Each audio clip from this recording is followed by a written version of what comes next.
My philosophy of poetry is that it is a form of writing so difficult that you have to work at it along with me. I don't always know what my poems mean. Or sometimes they mean something to me that is so private, you won't be able to penetrate it. But it will sometimes, if I'm lucky, strike a personal note with you. Suprani, welcome.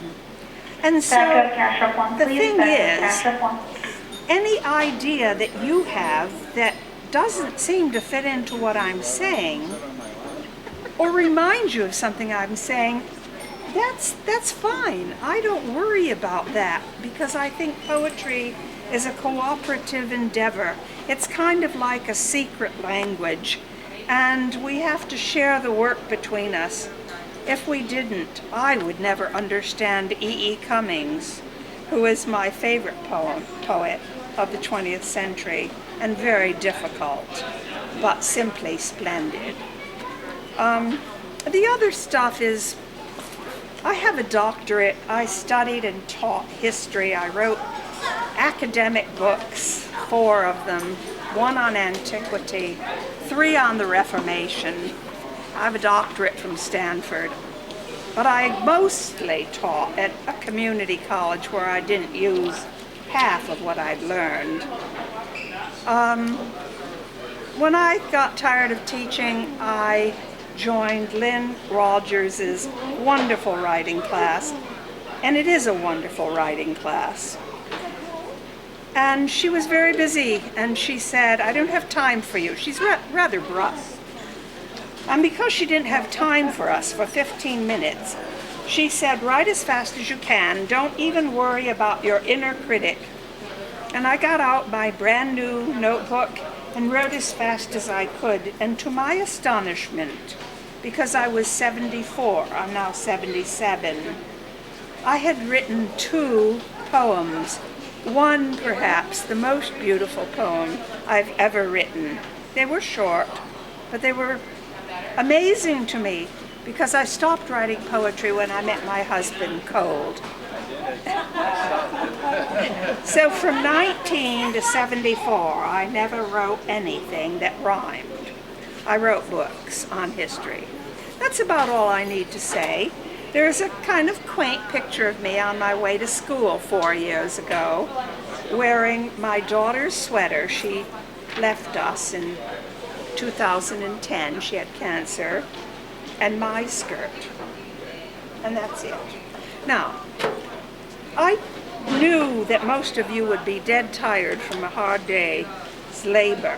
I decided to choose the shorter poems on the average, although there's one gentleman here named Jerry who wanted a longer one, and I'll read that for Jerry's sake, and I'm going to begin now. Most of these are the shorter, and I must say, I think, the more simple poems, but not all my simple poems are as simple as they appear. I'll read the preface first. It seems natural you should read the preface. It's a poem, and it's from Horace, who wrote odes in the 1st century. The title of my book is Art, Passion, Poetry. Father, I am so happy to see you. And so this is Horace's statement. As in art, said Horace, so in poetry, and he was quite right too. Painting does indeed reveal what poetry makes one feel is true. All he omitted, love and passion, in Roman times was not the fashion. But art, poetry, and love together empowers every fine endeavor.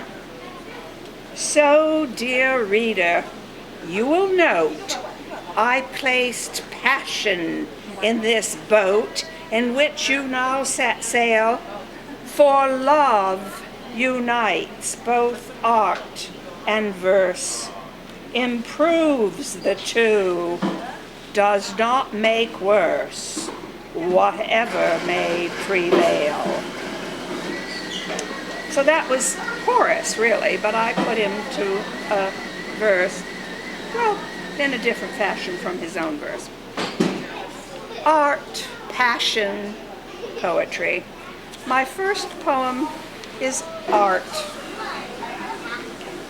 Art can be a kind of madness, taking us over, making us its own, letting us imagine happy what causes many others to leave us quite alone.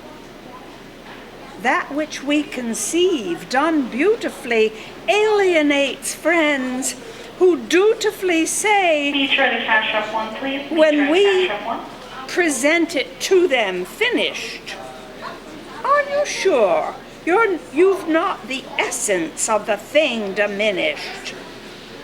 He who proclaims himself an artist might better, as Houdini did, learn the great art of escape. And isn't that what every artist does? Escaping what is most drear to us, to find a private beauty. Does anyone want to comment on what their private beauty is? It may not be painting. It may not be passionate poetry. What would your private beauty be? And if it doesn't come readily to mind, it's something you might want to think about.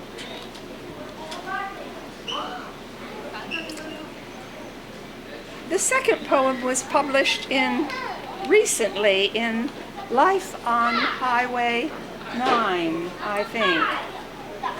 I'm the poetry columnist for two media that are local, so I sometimes confuse them. But this is Love's Magic. Love, I'm told, is close to magic, cannot be explained, they say, does not come to one and all, and has a tendency to stray, cannot help at times prove tragic, nor prepares one for a fall. Passion uncontrolled has sway, leitmotif of novels, movies, and the stage embraces the unloved in its penumbra, unannounced yet tender, sage. Magic love, 'tis stated, openly affects the sated, but tragic love, its alter ego, goes on tiptoe, incognito.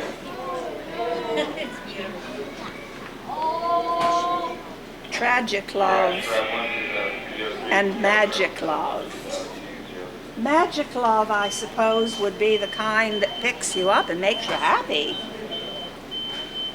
But tragic love obviously wouldn't. And maybe I didn't get it right, because I haven't had too many loves. I think my first was a teddy bear found in the attic of a house my parents moved into when I was 2. No, you weren't. You came after the teddy bear. So, we've all had experiences with tender feelings that didn't work out to our advantage. And that is tragic, and it goes on tiptoe. The third poem is another art poem. It's also been published by Los Gatos this week. And I've got to tell you, I love Terry, the publisher, and his wife, Georgia. But something went awry. They neither proofread it or checked it, and something was wrong with their machinery, and it all came out with ñes, the Spanish wavy line that makes every vowel a ñe. And I couldn't understand it, but this is straight. And of course in Latin, ars poetica means the art of poetry.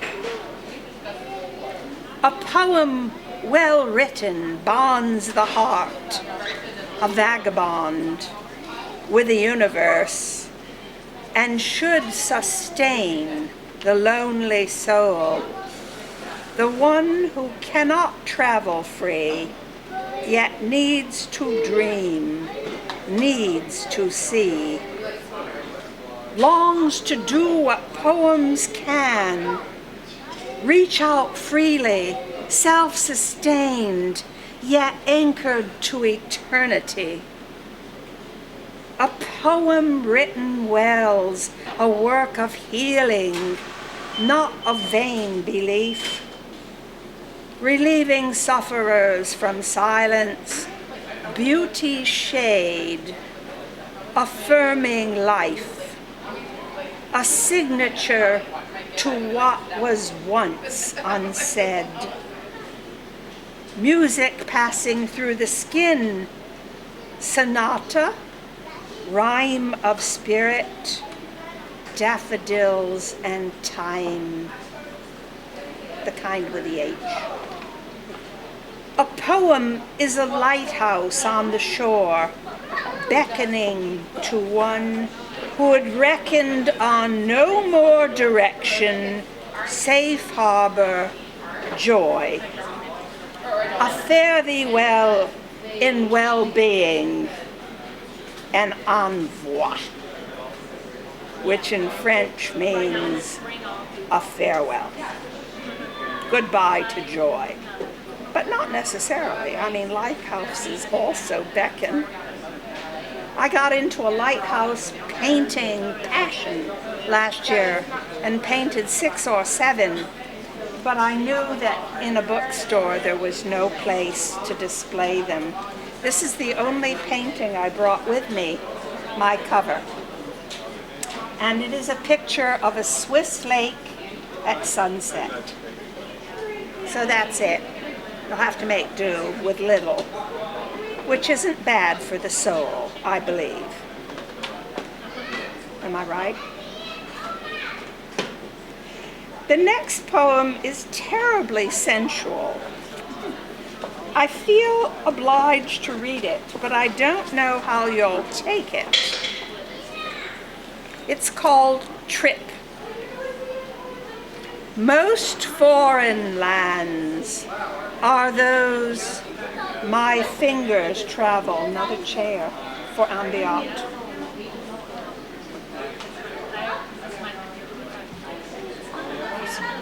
Tracing your forehead down to your nose, kissing with fingertips your lips, down your hairy chest and belly, to your still flaccid, etc. There, lingering, my fingers wondering, reach out to hold you in my palms. 2 work better. Folding, holding, feeling that inevitable rise, I glance upward at your eyes, at your desire. Much more clearly seen than when we raised ourselves, you left me right onto heretofore impersonal white sheets and set out to explore such lovely unknown parts.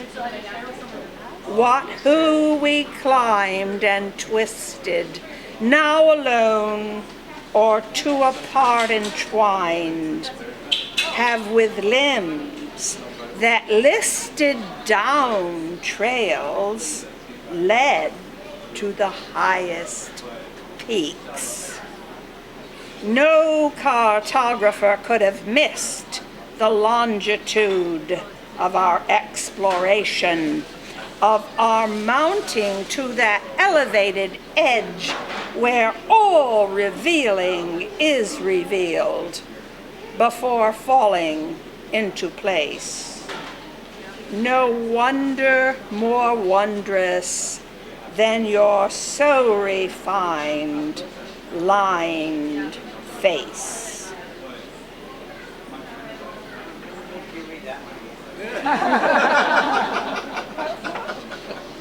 All I can say about this, all I can and will say about this, is that it's obviously a poem of elderly people experiencing passionate love.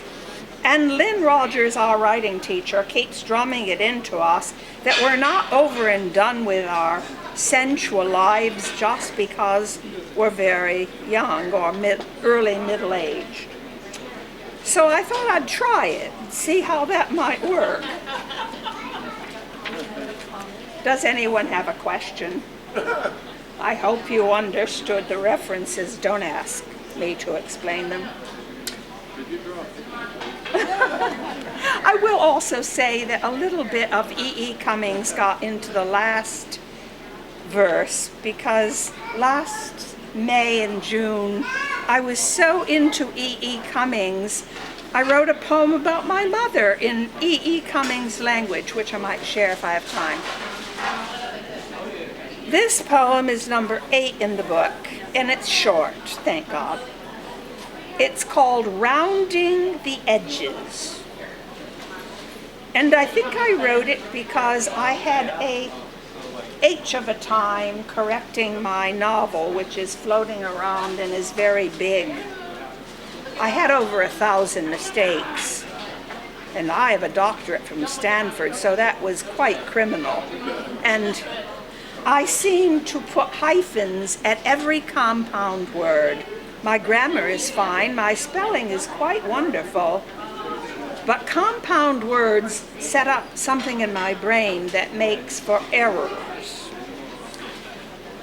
Rounding the edges is any pleasure of which a writer may avail herself greater than the steady, oft-repeated editing of little incongruities. Back up to catch up 1, please. Back up to catch up 1. And sharp edges in her poetry or text, so like the steady polishing over time of rounded stones and boulders, even pebbles, by water rushing over them in brooks, where incongruities will not be seen or felt or noted, as they will be in her books. That's for the critics.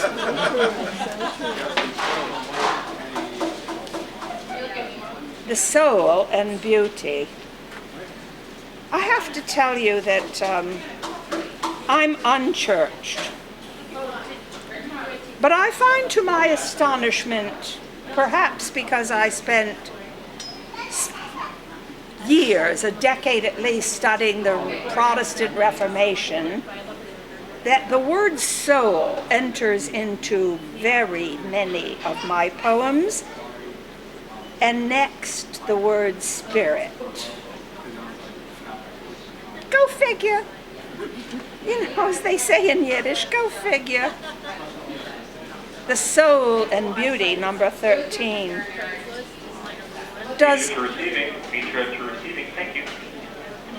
Does art speak frankly to the soul? Does soul transform the arts? Does beauty enter by our fleshly parts, direct itself to minds, to hearts? What must a soul's aesthetic be? That which lasts eternally? For art and beauty leave a stamp. Souls drift down every ramp, still pure. Asked Pope Francis. Perhaps the soul consigns the beautiful to hearts and minds because it knows a truth that artists, poets, painters never chose. Confines itself to what cannot be seen. Consigns all art to what it deems the evanescent realm of dreams, from which the spirit, as the soul, have set themselves another goal entirely. Can you hear me in the back row? I'm reminded of what a very famous opera singer that Bill and I knew in Paris said when she got back to Michigan to stop singing and start teaching music. And she was explaining that she was up there on the stage screaming her lungs out. And everyone said, "How beautiful you manage." And she said, "They didn't know how hard this was on the larynx and the lungs. But I don't have a microphone and I want you to hear me. If you can't hear me, come closer." Does anyone have a comment to make on the soul and beauty? The interaction of what is beautiful and what is most precious to our inmost, shall I use the word, holy self. Not sanctimonious, I won't use that word. Holy self. What is it? Pardon? WHOLLY. No, I'm not talking about WHOLY. Catherine is a very dear friend. I'm talking about something might shock Catherine. HOLY. But I've already told you I use these words very often, and I cannot explain. Which is what brings me back to the cover. You have to help me understand where I'm coming from. But the reason I asked you that was not to be, kind of funny about it. I don't know if you know it or not, but the reason I asked that was that if you look at it with the W word, letter, okay, it's exactly what you're saying. There is that beautiful completeness in every person, the spirit and the soul, and the experiences that they have from poetry and art. That makes the whole person. It makes them holy. Okay? Holy. And then you can look at it in the other sense and say, it's godliness. I mean, this is the beauty that we're supposed to have from the Creator. That's why I called Catherine my best critic, because next to my husband, of course, because I never thought of that. Holy and holy have a relationship that I never thought of before. And poets don't think of everything, believe me. They're lucky if they can find their way each morning to their computer. Barbara, that's a beautiful poem. Well, let's see, I read it, but how is it with poems? Oh yes, this is enough to make any poetry lover a little upset. It's ironic. I'm often ironic. I was born ironic. It's number 15. How is it with poems? A poem is and is not. Was once, but can no longer be. Words hint at MOD vanish. cash rep 1 at your convenience, please. MOD cash rep 1 at your convenience. Words hint at vanished thought, at vanished intimacy. Music minus sound, past healing. Pattern phonemes on a page point to phantom pain, depression, loss, despair, or rage. A poet writing out his heart is so untidy. Words not articulated, wrong conclusions dribble off the page, reflect illusions. A poem was, but is no longer useful. Feelings, memories, old scores, reflections, like things stored in attics, are but collections of life's artifacts. Emotional debris. A poet's song is something we no longer hear, but only see. A gown, a cloak, unworn by no one whom we know, by neither you nor me. A poem was for the poet, doubtless rare, meaningful and substantive. Now, simply there.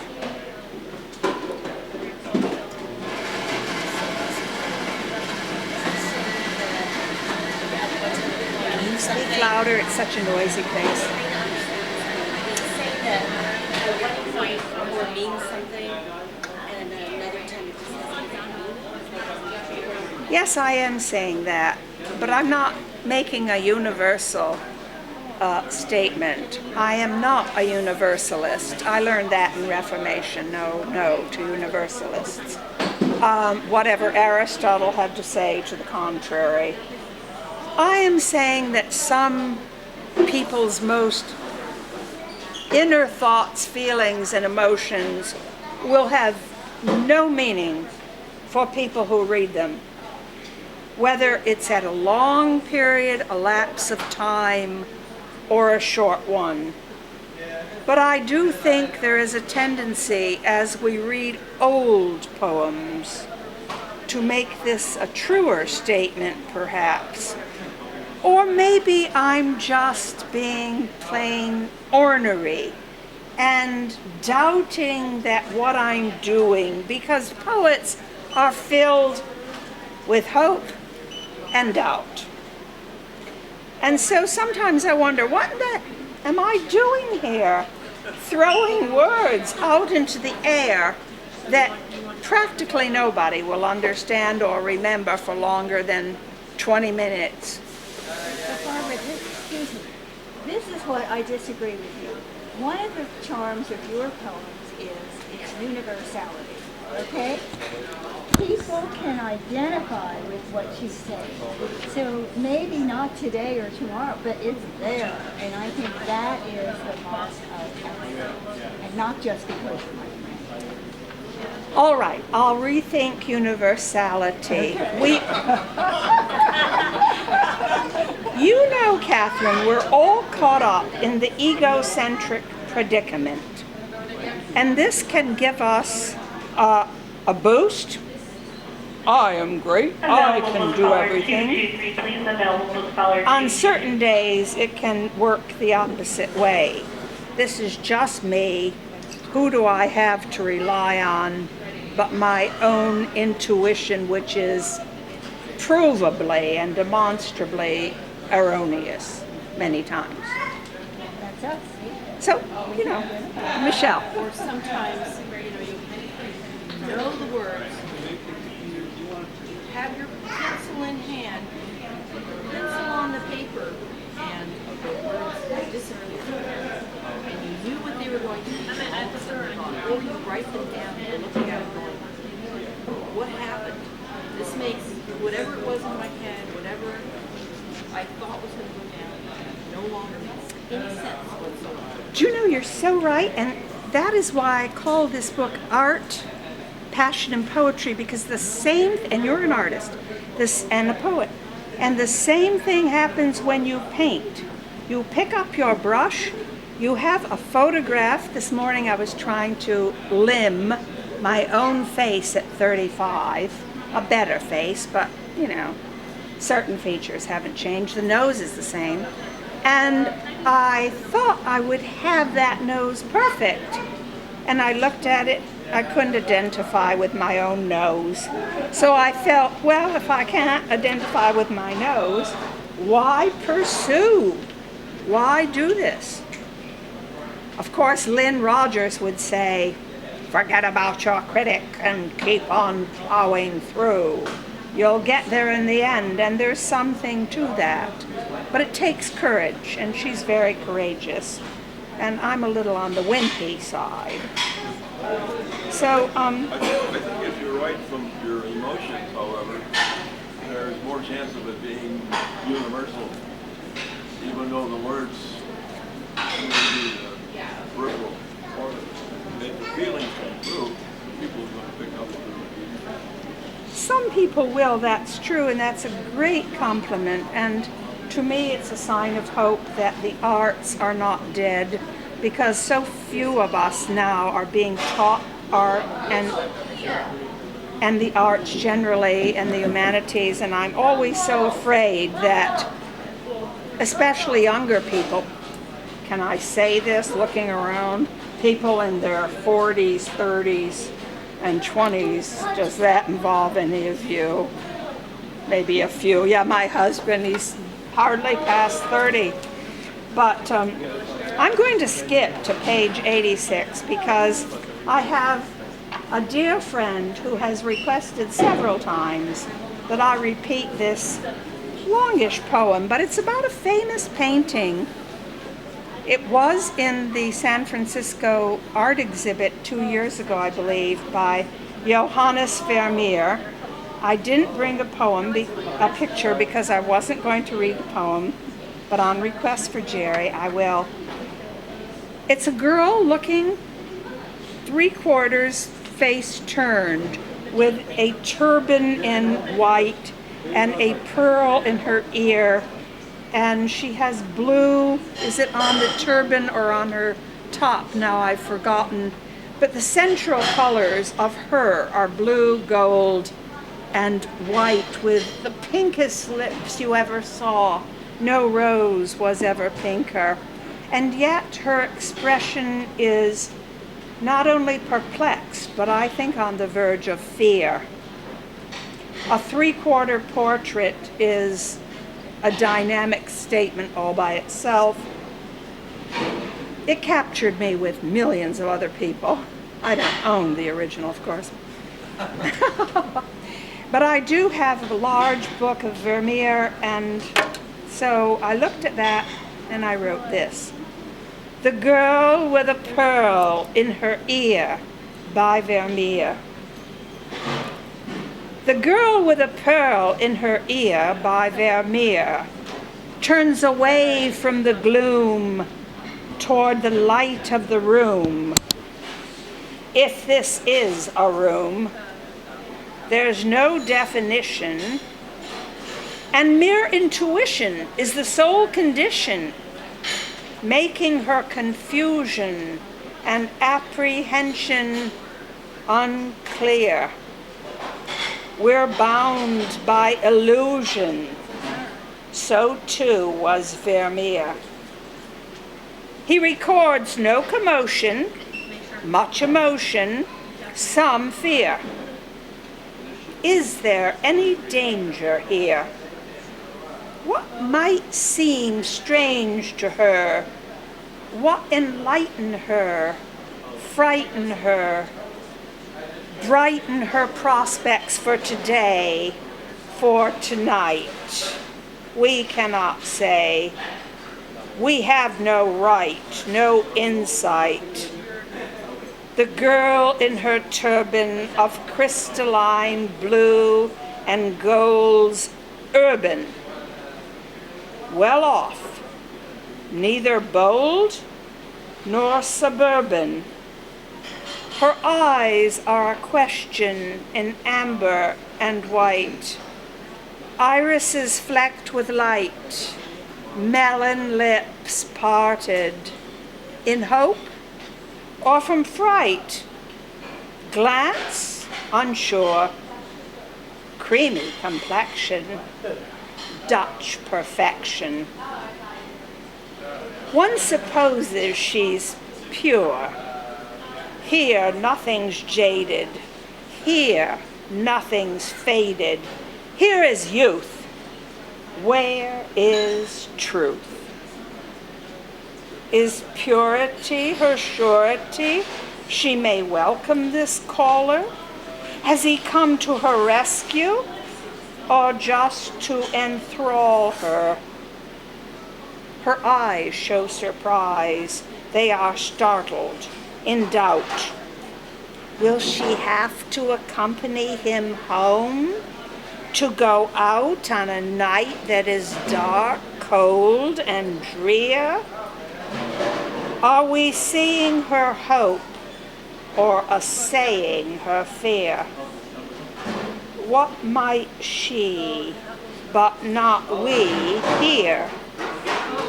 What might she be hearing behind that pearl earring? And why have you shown us this girl in suspension twixt anger and question, in so searching a light, so late in the night? What does she see, hear, feel, anticipate, fear?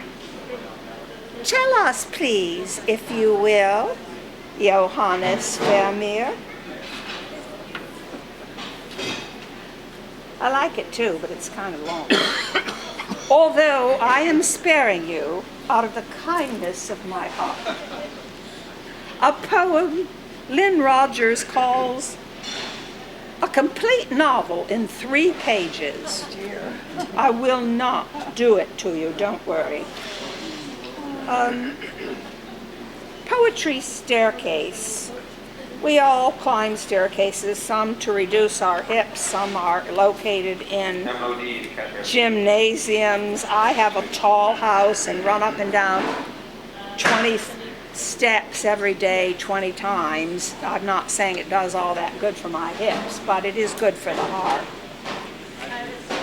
This is called number 19, Poetry's Staircase, and it's a real staircase. Come to my house and you will see a painting of a twisting staircase in Almuneca, Spain, where Bill and I lived for 5 months with our first child, who was 4.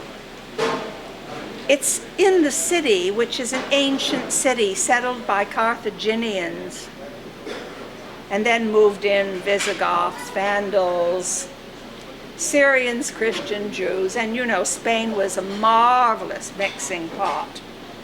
And it seemed to go well in Spain, but it doesn't lately. I don't know why. But anyway, there's this wonderful staircase, and I painted it, well, I took liberties, in maroon red, ochre yellow, titanium, and Chinese white. And I think that's all. Touches of black for emphasis. A poem is a circling stair that leads the spirit circling there, then launches it where, taking flight, it bears the heart into the night, and ever circling up beyond reminds the soul of what it's fond. MOD cash for revenue and MOD cash revenue. A poem can do things, you see, without the ambiguity of prose, for prose can only fill the mind, which leaves the spirit far behind, and does not launch the soul to flight, but leaves it waiting out the night. A poem is a gift of light, while prose makes passable the night. A poem changes how we dream, while prose explains why things may seem. Now, This despite the fact that I wrote a novel of 471 pages. I'm kind of knocking the novel I wrote, but I do read novels at night and poetry in the day. So go figure. I don't know. Does anyone have a comment?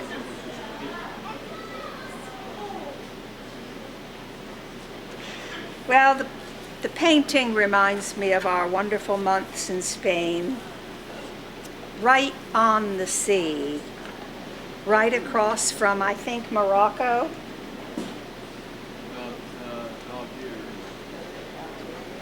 I think it's Morocco, but never mind. We often differ. You're probably right, Bill. I don't do geography well. So anyway, Poetry and Poets, page 24. And this is one of my husband's favorite poems.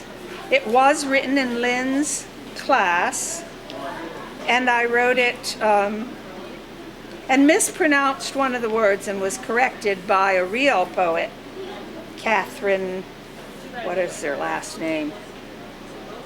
Catherine Wilson, how could I forget? She's an elderly woman and she corrected my poetry, my pronunciation. I was in her debt. Poetry and Poets, number 22. Who knows the poetry of soul?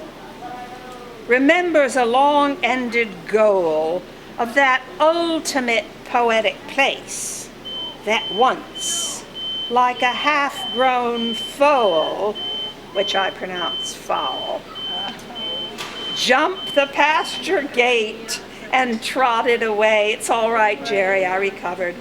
Relieved of any and all restraint. So you see this foal just sails over a fence, and I am jealous. Poetic spirit, muse of my heart, follow that foal, and just once set my heart to trotting too. For trotting to a canter turns, and then galloping discerns a landscape of more brilliant hues. Make it happen, muse. Who knows the poet trapped inside a framework, caught inside a cage of glass, with feelings dry and rage so wry that lets no inspiration nigh? Who sees him thus and regrets not the poet's scourge of being ever on the verge of divine music? If so, let us weep. For poets and poetry keep us from that final sleep that ends all joy. Not everybody would agree, but I'll put it in there. Come, let us rejoice that having heard a poet's voice, we may with grace and sharing avoid the poet's threnody, trilling his melody of love and caring. You know, I've got to admit, all those years of studying Reformation history, what have we got here? We've got soul, and we've got spirit, and we've got grace, and we have divine music, which is the hardest to play, whether you're doing it on an organ or a violin or a piano. You're never sure of the notes of divine music. So no one can say that all that Reformation study didn't amount to a hill of beans. I think it did, actually. Does anyone want to comment on that?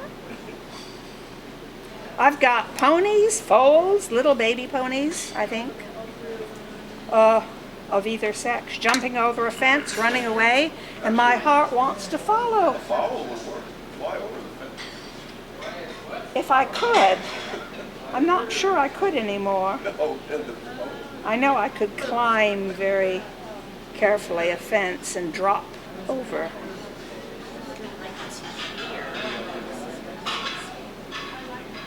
Why is this your favorite poem?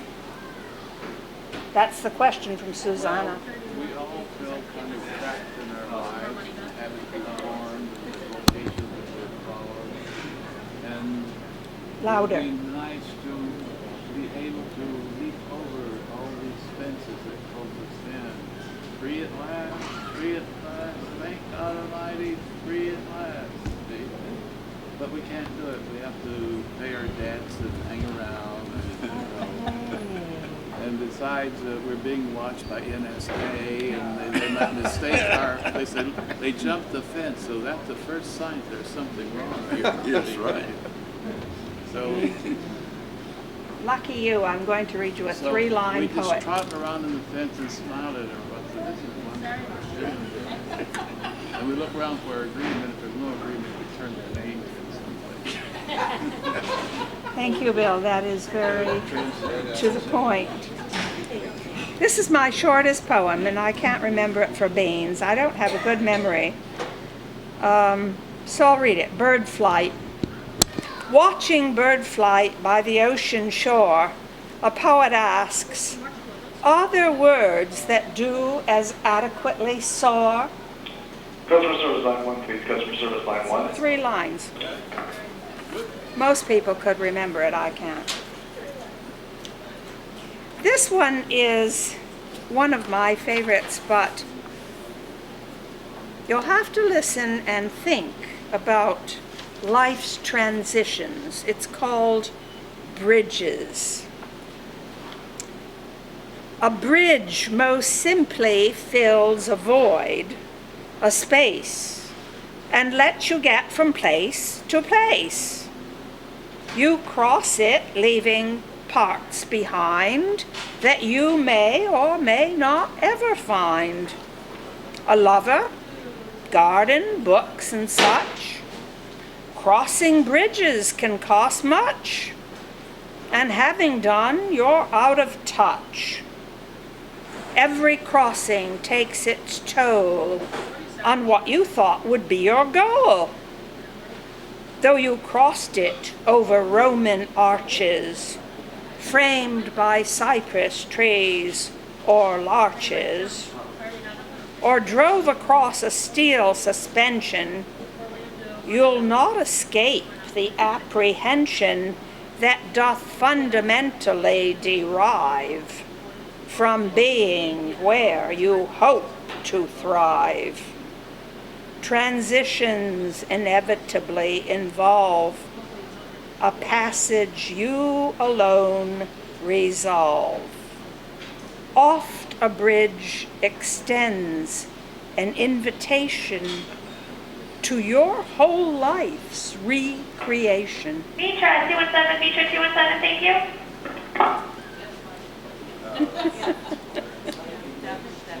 For anyone who's ever made a major life change, and we all do, I think, from time to time, that's the kind of bridge that I am pairing with pictures I painted of lots of bridges.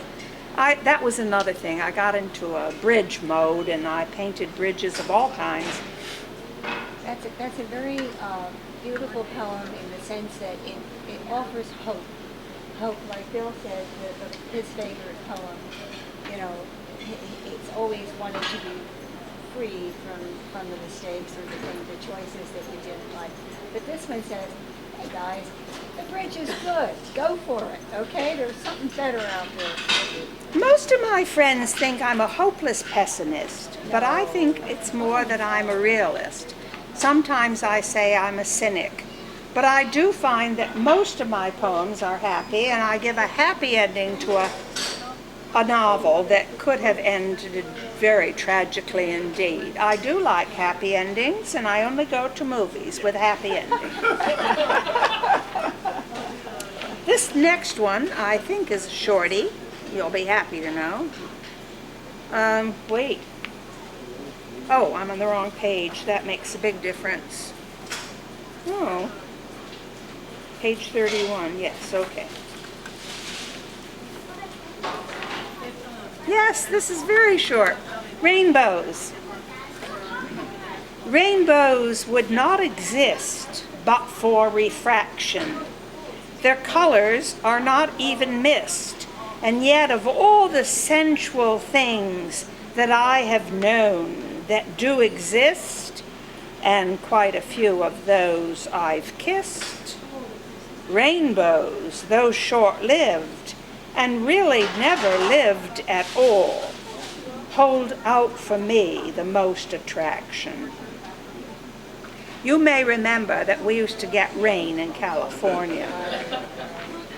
And every time I turned on to De Anza Boulevard, there was a rainbow in ultra color. And it started me off on my teaching day with hope that Johnny would not flunk his last test, or, I was filled with hope, but now it's not raining. So, Does that mean hope is gone? no, it means we have to read poems about rainbows. There you go. This one is, or write poems about rainbows. Is there a question about rainbows? I'm far from a meteorologist, so maybe I made a mistake in that poem, but I'm not going to show you where I think it might be lurking. And it's not that I don't take criticism lightly, but it depresses me terribly, as my husband will attest to. This one is called Memory. I have a very poor memory. For an historian, that's not a good thing, but anyway.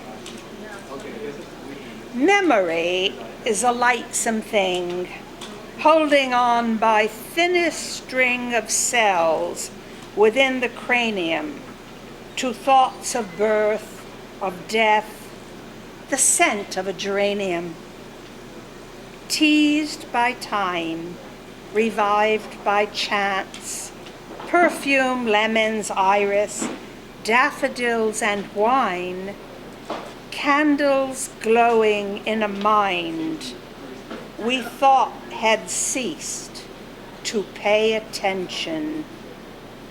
Memory is reality's reinvention.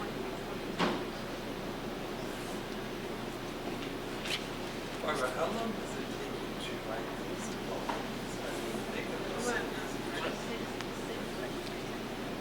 Well, I seem to have inherited at the age of 74 a real muse. She usually comes up to my bedroom at about 10 or 30 when I can hardly hold my eyes open, knocks on my head and says, "Write." And I have paper and pencil right by my bedside. Actually, you know that line of metal that runs along your mattress and holds the mattress in? I have a thin book with lined paper there and a pen. And I start writing. A poem such as I just read to you might take 4 minutes, 3 minutes. I have written poems of 8 lines in less than 2 minutes. Which doesn't mean that some poems are not longer and harder and have to be reworked. I wrote a poem, but this isn't in this collection, you're lucky, on my Aunt Fanny and Uncle Walter, and it's 6 pages long. They were wonderful people. They knew Leonard Bernstein and Sergei Koussevitzky and Norman Rockwell and Langston Hughes, and a lot of other people that you know too. Eddie Kennedy. Teddy Kennedy, yes. We met all those people at their house. They lived up in the country. They were starving in the Depression in Greenwich Village, literally. They became multimillionaires because of my uncle's charm and his Berkshire farm agency, Realty, which sold vacation homes to Saul Bellow and Philip Roth and a few other people that I have read in my book club. So they checked out multi-millionaires and left all their money. They were socialists. Well, let's face it, my uncle was a communist. They left almost every penny to charities in Massachusetts and Western New York. to reformatories for boys' schools, to libraries for new roofs, to schools for teaching equipment. But it's 6 pages long. Who is going to read it in the next volume? Nobody. Unless they're, interested in history. Lynn said, print it up. It's part of history. You must print it. I always obey Lynn, even though sometimes I question her judgment. But don't tell Lynn I said that.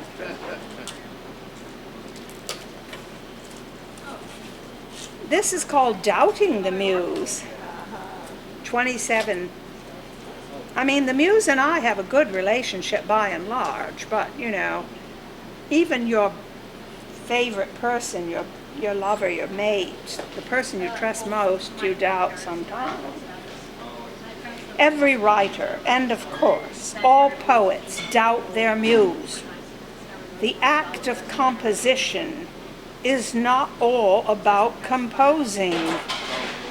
Inadequacy, lack of talent, more talented competitors make writing not an act of steady opening, but quite often one of indeterminate and frequent closing. Closing as a tulip's petals do at night, before the sun upon the morrows kiss them open.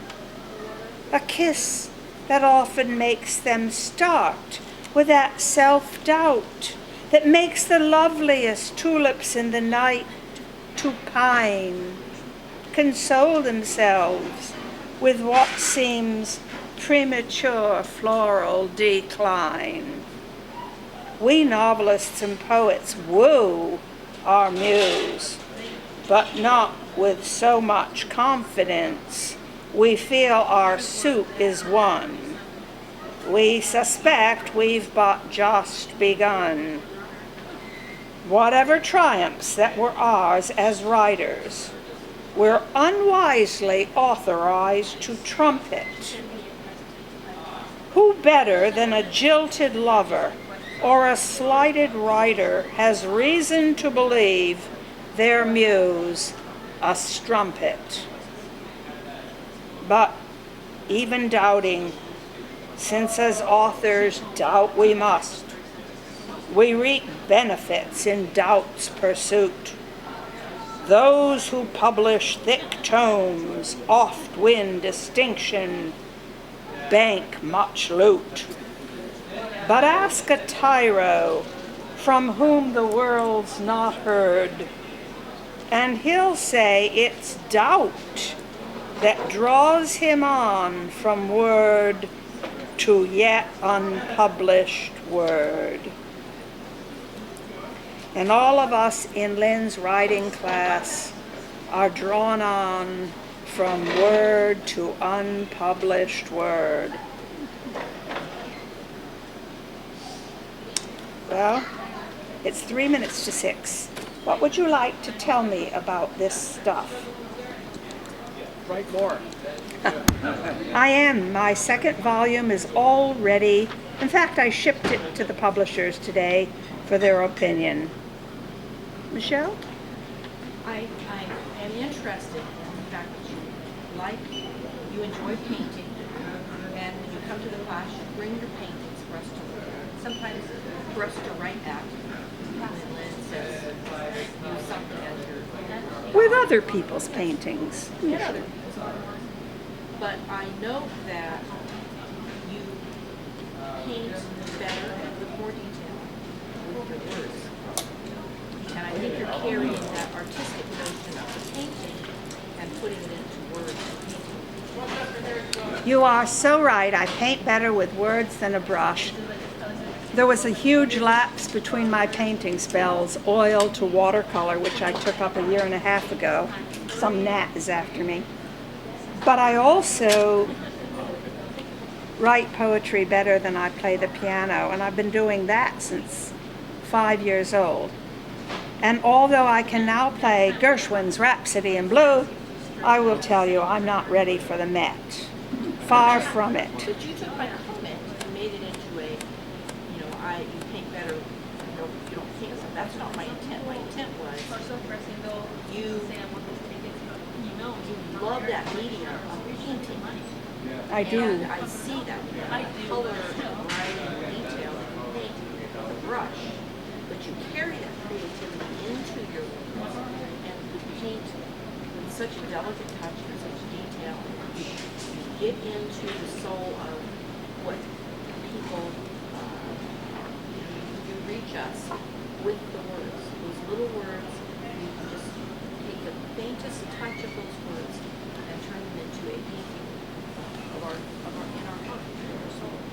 Well, that's a very beautiful statement. I guess what I'm always trying to do is excel at everything, and I know, I mean, I'm not a stupid person, that I can't excel at all that I would wish to, but if you find that my poetry and my painting have some merit, then I am a lucky woman indeed, because I wasn't taught in either medium, and I love them both. And that's why I named the book Art and Poetry, and the passion is in both, I think.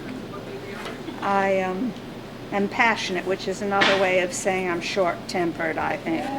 Just of what Natasha Trethewey, who's had 7,500 hits, and other famous poets who have been poet laureates and have won all kinds of prizes. Many teach poetry at universities, and I've tried listening to many of their readings.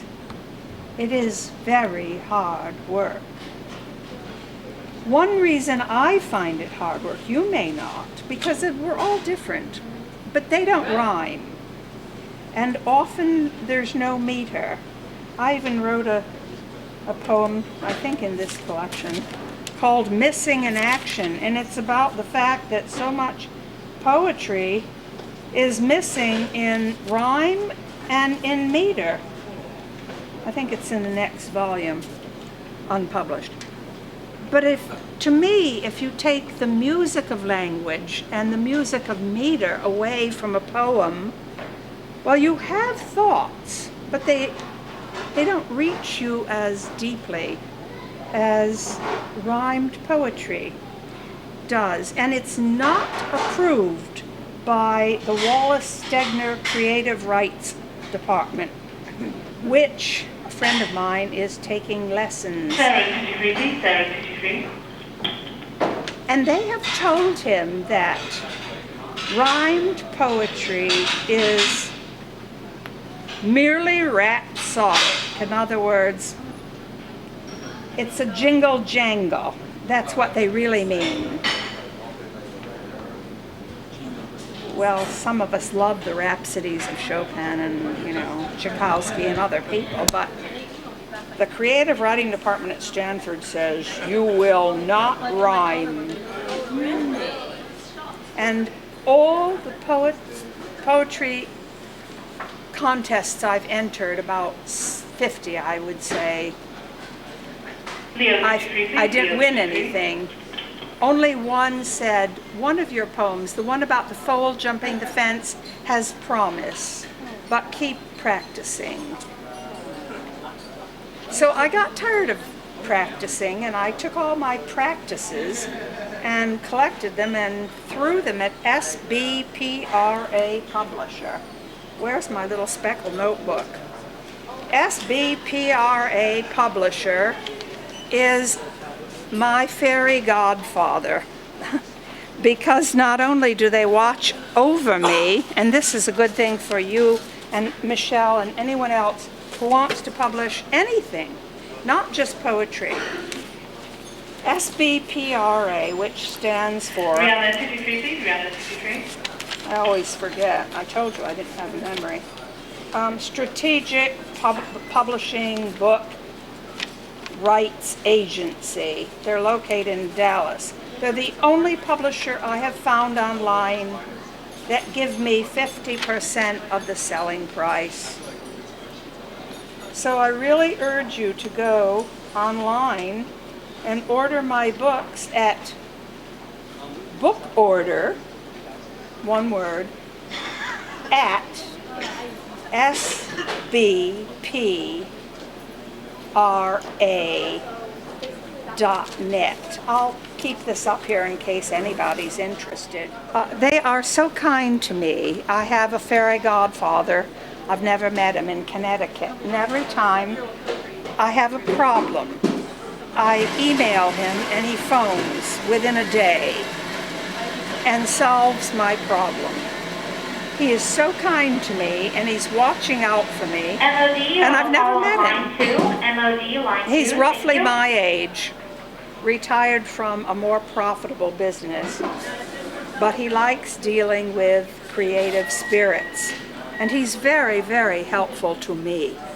I'm sure he'd be helpful to Jerry or Jackie or Michelle or anybody here, Ambiat, who is trying to publish, and many of us are. That's a good one. So I thank you for any more questions I can mop up on. Yes? What does blind verse school think about rhythm and poetry, apart from rhyme? Well, you know, anciently the Greeks used meter, iambic pentameter. I don't think they've ruled out meter. It's just that you pick up any collection of modern poetry, and it's usually the universities who are getting out these poetry books. I collect them by the dozen. I've distributed them to my writing class. Nobody likes what they read in them. It's like reading the poetry in the New Yorker magazine. It's the biggest letdown you'll ever get in life. I don't know why. I don't know why they've taken this umbrage at beauty and rhythm and music, but they have. And possibly it is diagnostic of our whole culture. We're just going to say that. We're just going to say that. It's the times. I think it's the times, and I'm very old and old-fashioned. But you don't remember blank verse. Who remembers blank verse? I don't remember Recite a much. poem written in blank verse. We had to memorize it in 7th grade. Before him lay the gray Azores, behind the gates of Hercules, and stuff like that. Listen, my children, and you shall hear. Well, that at least has rhyme. Well, thank you so much for being such a pleasant audience.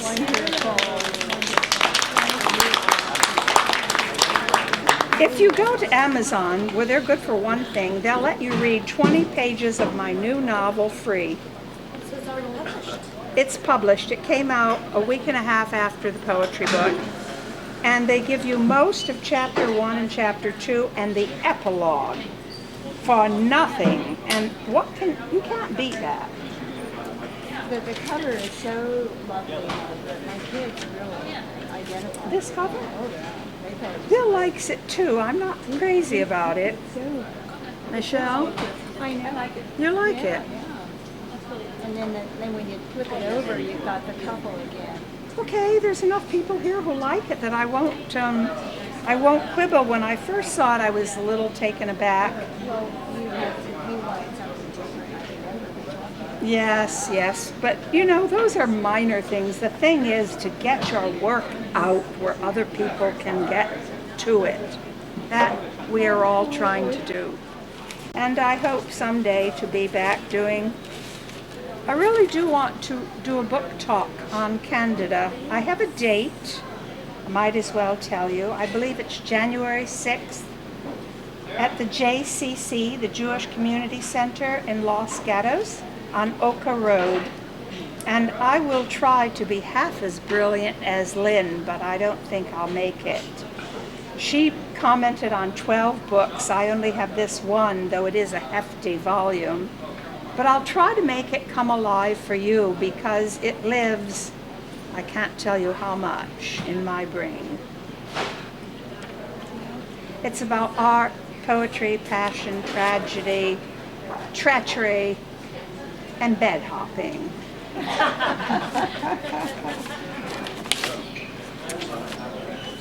It ends on a happy and a religious note. Father, you will appreciate that.